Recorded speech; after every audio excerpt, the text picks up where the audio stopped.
বাংলাদেশের নতুন mafia girl এভরিল। জান্নাতুল নাইম এভরিল ২০ বছরে পা দিয়েছেন। সাহসী প্রতিবাদী, এসব কারণে বন্ধুরা তাকে মাফিয়া গার্ল বলে ডাকেন। এমন ডাক উপভোগও করেন। এটা তার সাহসী ও প্রতিবাদী চরিত্রের স্বীকৃতি মনে করেন এই তরুণী। তবে এসব কিছু ছাড়িয়ে তিনি বাংলাদেশের প্রথম high speed lady bike rider. তার লক্ষ্য হাই স্পিড লেডি বাইকার হিসেবে বিশ্ব দরবারে নিজেকে তুলে ধরা। বাংলাদেশে মোটরসাইকেলের যাত্রা শুরু কয়েক দশক হলেও নারীদের এখন গিয়ারলেস স্কুটারের প্রতি আগ্রহ বেশি।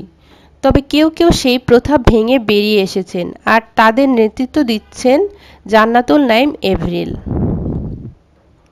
জান্নাতুল নাইম এভরিল সামনের দিকে নারীদের সরাসরি হাই সিসি মোটরসাইকেল চালানোর উদ্বুদ্ধ করবেন ইয়ামাহা ব্র্যান্ড কোম্পানির নানা কর্মসূচিতে অংশগ্রহণ করে। তিনি মনে করেন মোটরসাইকেল চালানো কিংবা উচ্চতর প্রযুক্তি গ্রহণ করার মতো বিভিন্ন ধরনের চ্যালেঞ্জ নিতে প্রস্তুত তরুণীরা। এভরিল বলেন, ১৪ বছর বয়সে বাবা আবু তাহেরের বাইকেই তার হাতেখড়ি। তবে ওই সময় বাবার এতে সায় ছিল না, কিন্তু বাইকের প্রতি তার ঝোঁক ছিল প্রচণ্ড। তাই মামার কাছ থেকেই বাইক চালানো শিখে নেন। এখন তিনি ডিসকভারি চালাতেন। এরপর সিসির ব্যাপারটাও বোঝার পর হাই সিসির দিকে ঝুঁকে পড়েন। তিনি বলেন, তখন ইয়ামাহা ব্র্যান্ডের চিফ বিজনেসম্যান সুব্রত রঞ্জন দাস তাকে খুঁজে বের করে কোম্পানিতে কাজ করার প্রস্তাব দেন। ওই কর্মকর্তা তাকে বলেন, তাকে নারী বাইক রাইডারের আইকন হিসেবে তারা কাজে লাগাতে চান। তার মাধ্যমে হাই স্পিড বাইকের প্রতি নারীদের আগ্রহী করতে চান। প্রথম দিকে প্রস্তাবে রাজি না হলেও পরে নারীদের এগিয়ে নেওয়ার চিন্তা থেকে তিনি ওই কোম্পানিতে কাজ করতে আগ্রহী হন।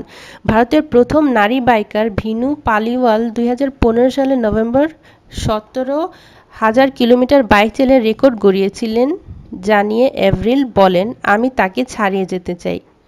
বিশ্বের অন্যতম সেরা নারী বাইকার সান্টার ক্রিস্টিনা লি বিলিংসের মতো হতে চাই। এভরিল নারীদের জীবনে গতি আনতে কাজ করতে চান, প্রতিবাদী হতে উদ্বুদ্ধ করতে চান। নিজে অভিজ্ঞতার কথা উল্লেখ করে তিনি বলেন, আমি বহু ছিনতাইকারীকে ধরেছি, ইফটিজিংকে ধরেছি। আমি চাই মেয়েরা সাহসী হোক, অধিকার সচেতন হোক, অন্যায়ের বিরুদ্ধে নিজেরাই প্রতিবাদ করুক।